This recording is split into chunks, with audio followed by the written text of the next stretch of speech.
Friends, welcome back to our channel PSC for CBSE. और आज के लेक्चर के अंदर हम डिस्कस कर रहे हैं अपना सोशल साइंस क्लास 10th और चैप्टर नंबर है हमारा 2। और चैप्टर का जो टाइटल है वो है भारत में राष्ट्रवाद का उदय। इसका जो हमारा पहला चैप्टर है वो आप हमारे चैनल यानी पीएससी फॉर सीबीएसई पर जाकर प्लेलिस्ट में जाएंगे, वहां से आप इसका जो चैप्टर नंबर 1 है लेक्चर नंबर 1 है वो आप वहां से जाकर देख सकते हैं। और आज के इस लेक्चर के अंदर हम शुरू कर रहे हैं अपना जो टॉपिक है खिलाफत आंदोलन। यदि आप हमारे चैनल पर नए हैं तो चैनल को सब्सक्राइब कर लीजिए, वीडियो को अपने दोस्तों के साथ में शेयर कीजिए, वीडियो को लाइक करें। और अगर आपको कोई भी दिक्कत है या आपको लगता है कि हम आपके लिए कुछ अच्छा कर पा रहे हैं तो आप कमेंट बॉक्स का भी प्रयोग कर सकते हैं। ठीक है, इसकी पीडीएफ आपको हमारे टेलीग्राम चैनल पर फ्री ऑफ कॉस्ट उपलब्ध कराई गई है। टेलीग्राम चैनल का लिंक आप देखोगे कि डिस्क्रिप्शन में दिया गया है, वहां से आप जाकर इसकी पीडीएफ भी ले सकते हैं, तो आपको टेंशन लेने की जरूरत नहीं है। खिलाफत आंदोलन की शुरुआत, ठीक है, खिलाफत आंदोलन की शुरुआत तुर्की के खलीफा के समर्थन में की गई थी। देखिए, जब फर्स्ट वर्ल्ड वॉर हुआ तो जो तुर्की था ना, तुर्की भी उसमें लड़ रहा था और तुर्की उसमें हार गया। अब जब तुर्की उसमें हारा तो तुर्की का जो शासक था उसको कहा जाता था खलीफा, ठीक है। और ब्रिटिश सरकार ने क्या किया, ब्रिटिश सरकार जो थी उसने खलीफा का पद वहां पर क्या कर दिया, खलीफा का जो पद था उसको बहुत ही डाउन कर दिया, खलीफा के सारे अधिकार छीन लिए। तो भारत में रहने वाले ही मुसलमान नहीं, संपूर्ण विश्व जगत के जो मुसलमान थे वो खलीफा के प्रति बहुत ही सम्मान और आदर का भाव रखते थे। और जब ब्रिटिश सरकार ने ये व्यवहार किया तुर्की के खलीफा के साथ, तो संपूर्ण विश्व जगत के मुसलमानों में ब्रिटिश सरकार के इस कदम से गुस्सा पैदा हुआ। भारत के मुसलमानों में भी इससे काफी गुस्सा था। तो तुर्की के खलीफा के समर्थन में भारत के अंदर एक आंदोलन की शुरुआत की गई, जिसको क्या कहा गया, खिलाफत आंदोलन कहा गया। ब्रिटिश सरकार के खिलाफ ये शुरू किया गया था क्योंकि ये सब ब्रिटिश सरकार ने किया था। इसकी जो शुरुआत हुई खिलाफत आंदोलन की वो हुई 1919 में। और इसकी शुरुआत की थी, दो भाई थे, मोहम्मद अली और शौकत अली, इनके द्वारा इसकी शुरुआत की गई थी। उत्तर प्रदेश में इसकी शुरुआत हुई थी, अलीगढ़ से इसकी शुरुआत कही जाती है कि अलीगढ़ में इसकी शुरुआत उत्तर प्रदेश में की गई थी 1919 में मोहम्मद अली और शौकत अली के द्वारा। ठीक है, तो ये आपको खिलाफत आंदोलन के बारे में बताया, आपको समझ में आया होगा। नेक्स्ट अब हम आगे बढ़ते हैं अपना रोलेट एक्ट की तरफ।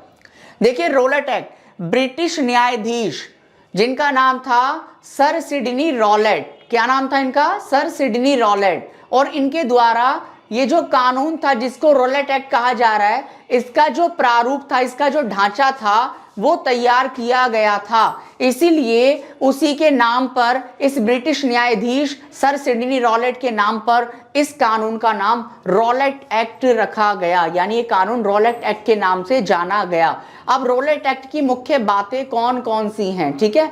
तो रोलेट एक्ट में देखिए ब्रिटिश सरकार ने क्या किया, भारतीयों का शोषण करने या फिर उनकी स्वतंत्रता को छीनने या फिर दमन करने के लिए। तो रोलेट एक्ट के मुख्य प्रावधानों में पहला पॉइंट है कि यह एक्ट इंपीरियल लेजिस्लेटिव काउंसिल के द्वारा 1919 में पारित किया गया था। उस समय एक संस्था हुआ करती थी जो कानूनों को पास करती थी, कानूनों को पारित करती थी, कानूनों को बनाती थी, जिसका नाम था imperial legislative council. And imperial legislative council passed Rowlatt act in the 1919, ठीक है, 1919 के अंदर इंपीरियल लेजिस्लेटिव काउंसिल के द्वारा ही इस कानून को पास किया गया था। अब इस कानून में क्या कहा गया, कानून में कहा गया कि इस एक्ट के तहत राजनीतिक कैदियों को बिना केस चलाए, ठीक है, 2 वर्षों तक जेल में रखा जा सकता है। ठीक है, 2 वर्ष तक किसी भी राजनीतिक कैदी को ब्रिटिश सरकार को यह बताने की जरूरत नहीं है कि आपने क्या अपराध किया है, ठीक है, और आपके ऊपर कोई मुकदमा भी नहीं चलेगा। 2 साल तक कोई न्यायाधीश आपका मुकदमा सुनेगा भी नहीं, कोई वकील आपका केस नहीं लड़ेगा, ना अपील, ना दलील, ना वकील। ये इस कानून की प्रमुख विशेषता थी। और ब्रिटिश सरकार शक के आधार पर किसी भी व्यक्ति को जेल में ठूंस सकती थी, जेल में उसको डाल सकती थी, कारावास में रख सकती थी। तो यहां पर यही बात कही गई है, राजनीतिक कैदी यानी कि वो कैदी जो किसी ना किसी तरीके से देश की आजादी में अपना योगदान दे रहे थे। उन लोगों को गिरफ्तार करके 2 वर्षों तक जेल में रखने का प्रावधान था। और तीसरा पॉइंट है, इस अधिनियम के तहत प्रेस पर भी प्रतिबंध लगाया गया। बिना सरकार की अनुमति के या फिर सरकार के खिलाफ कोई भी खबर, कोई भी सूचना, कोई भी न्यूज़पेपर के अंदर नहीं छापी जाएगी। और जो अखबार ऐसा करता तो ब्रिटिश सरकार जो थी उसके ऊपर कार्यवाही करती थी। लोगों के एक स्थान पर इकट्ठा होने पर भी पाबंदी लगा दी गई थी। ये कहा गया ब्रिटिश सरकार के द्वारा कि ये लोग अगर एक जगह पर इकट्ठा होंगे तो जरूर ये कोई ना कोई प्लानिंग करेंगे, कोई ना कोई मंसूबा इनका होगा ब्रिटिश सरकार के खिलाफ। इसलिए ब्रिटिश सरकार ने डर की वजह से इस कानून में ये बात भी लिख दी कि लोग एक जगह पर क्या नहीं होंगे, एकत्र नहीं होंगे, इकट्ठा नहीं होंगे, गैदरिंग नहीं होगी किसी भी तरीके से। ठीक है, तो ये भी इस कानून की, इस एक्ट की प्रमुख विशेषता थी। अब देखिए, कांग्रेस ने इस कानून को काला कानून कहा। काला कानून कहकर कांग्रेस ने इसको पुकारा, कांग्रेस के नेताओं ने, क्योंकि इसमें ना अपील, ना दलील और ना वकील की व्यवस्था थी। यानी कि कोई भी न्यायालय आपका केस नहीं देखेगा, कोई भी न्यायाधीश आपका केस नहीं सुनेगा और कोई भी वकील आपका केस नहीं लड़ेगा। ठीक है, तो ये था इसके अंदर। अब बात करते हैं, देखिए मोस्ट इंपॉर्टेंट है हमारे अंदर जलियांवाला बाग हत्याकांड। आपको पता है कब हुआ था? 13 अप्रैल 1919 को। 100 साल हो चुके इस घटना को, 13 अप्रैल 2019 को। सोचिए आप, 100 साल, एक घटना, एक ऐतिहासिक घटना, लेकिन बहुत ही दुखदाई, पीड़ादायी और बहुत ही ज्यादा ऐसी घटना जिसने हमारी भारतीयों की आत्मा को बहुत ज्यादा ठेस पहुंचाई और अंग्रेजों ने ये काम किया था। तो क्या था इसके अंदर? देखिए, 10 अप्रैल 1919 को अमृतसर में पुलिस के द्वारा शांतिपूर्ण तरीके से प्रदर्शन कर रहे प्रदर्शनकारियों पर गोली चलाई गई। कब की बात है ये? 10 अप्रैल 1919 को। किन पर गोलियां चलाई गई? जो लोग शांतिपूर्ण तरीके से प्रदर्शन कर रहे थे उनके ऊपर पुलिस ने गोलियां चला दी। कहां पर? पंजाब के अमृतसर में। और लोगों ने इसके विरोध में सरकारी संस्थाओं पर आक्रमण किया। जो गवर्नमेंट के जो ऑफिसेस थे, जो सरकारी कार्यालय थे, उनके ऊपर लोगों ने हमला बोल दिया। क्यों हमला बोल दिया? जब भाई वो लोग कुछ कर ही नहीं रहे थे, वो शांतिपूर्ण तरीके से प्रदर्शन कर रहे थे, तो क्यों पुलिस ने उनके ऊपर गोलियां चलाई? और जब गोलियां चलाई तो लोग उसमें मरे। तो लोगों ने विरोध करने के लिए सरकारी संस्थाओं पर अटैक किया, आक्रमण किया, और जिसके कारण पंजाब के अंदर मार्शल लॉ लगा दिया गया। अब ये मार्शल लॉ क्या है?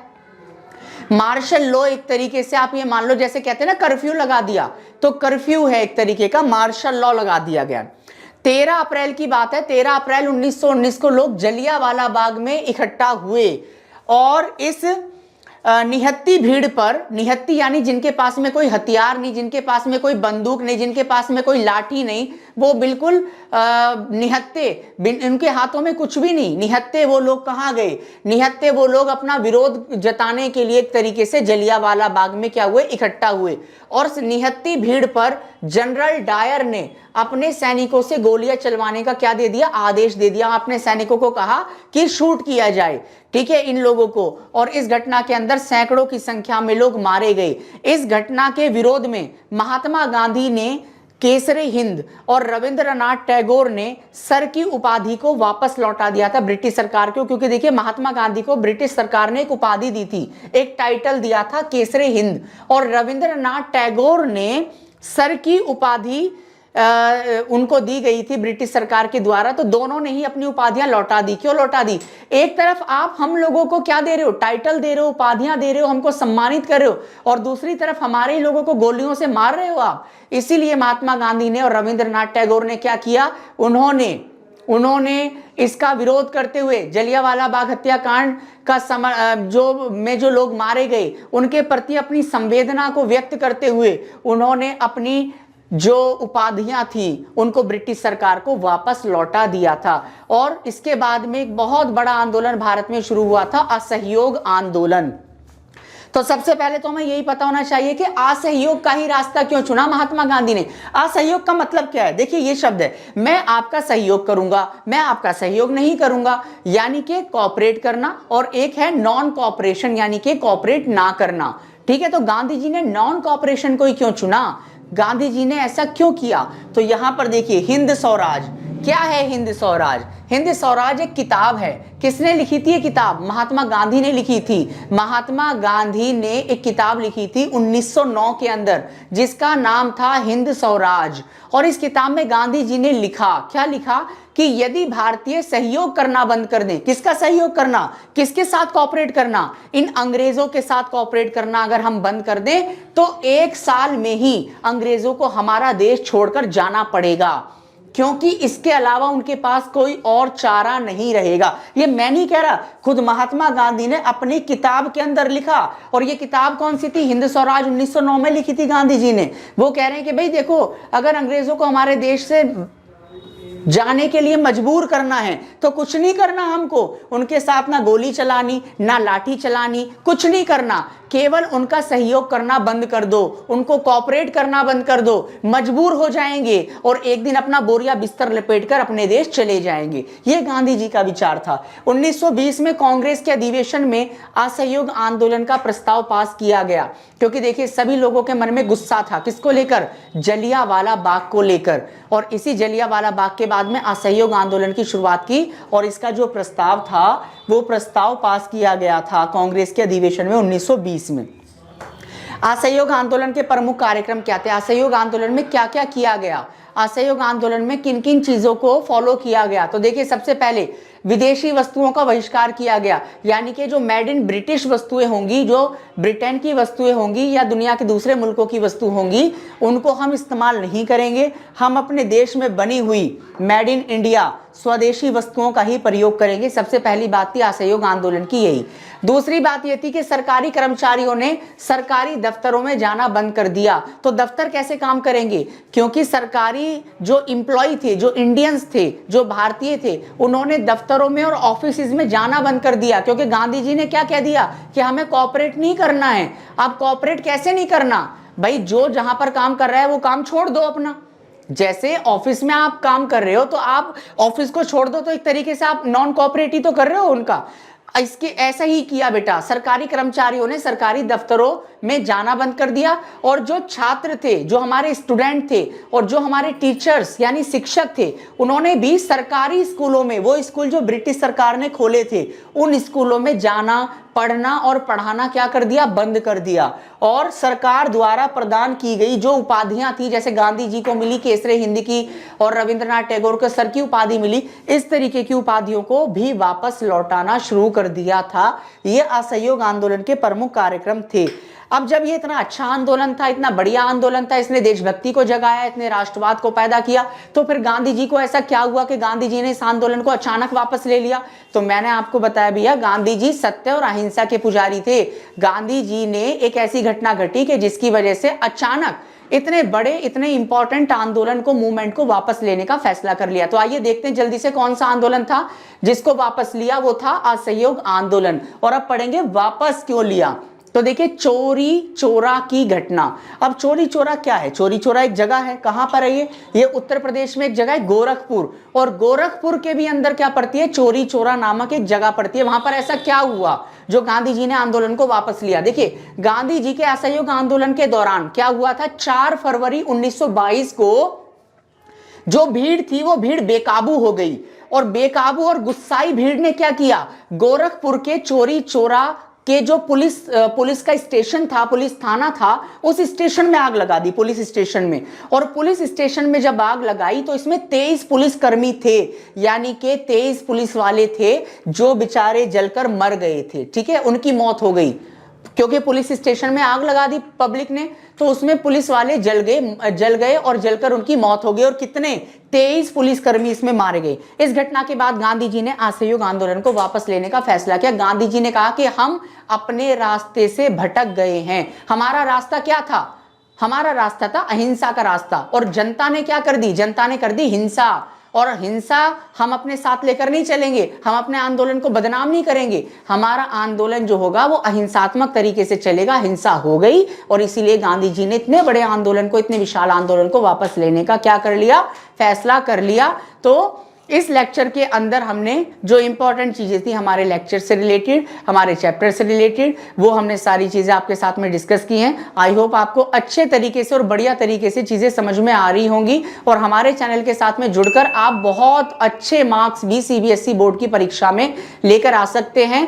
यदि आप हमारे चैनल की जो वीडियो है उसका PDF आप लेना चाहें तो इसका जो लिंक है वो हमारे डिस्क्रिप्शन में है, वो आप वहां से जाकर आप हमारे टेलीग्राम चैनल को ज्वाइन कर सकते हैं और उसका PDF वहां से आप ले सकते हैं।